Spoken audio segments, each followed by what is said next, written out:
Hi, I'm Wayne Besson, Executive Director for Truth Wins Out. If you have ever wondered about the origins of sexuality and gender identity, you have come to the right place. Our project, LGBT Science, will examine key questions such as, is there a biological basis for sexual orientation and gender identity?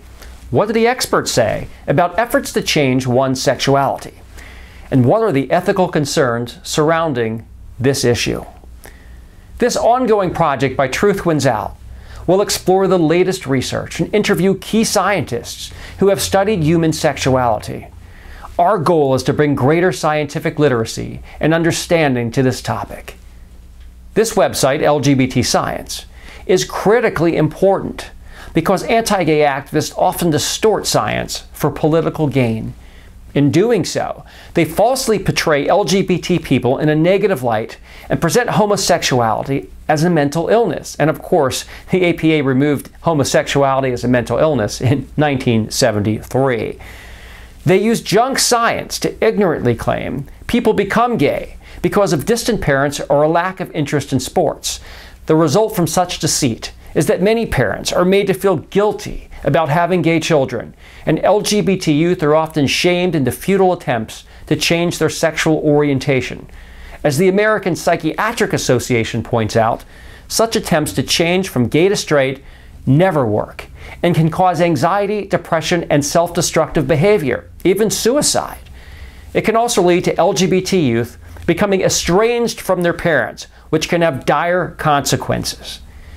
It is an incontrovertible fact that modern science is on our side and does debunk backward anti-gay theories on homosexuality.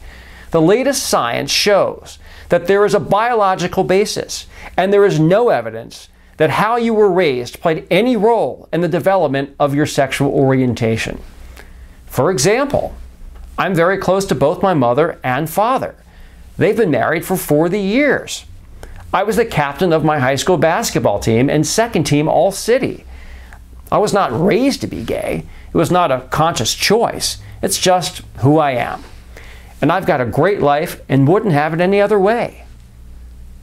I'd like to take a moment now to make it crystal clear, beyond a reasonable doubt, that equal rights or how people are treated should never be dependent on whether sexual orientation is chosen or inborn. I think it's inborn. The science certainly says it's inborn. But what if it wasn't? Who cares?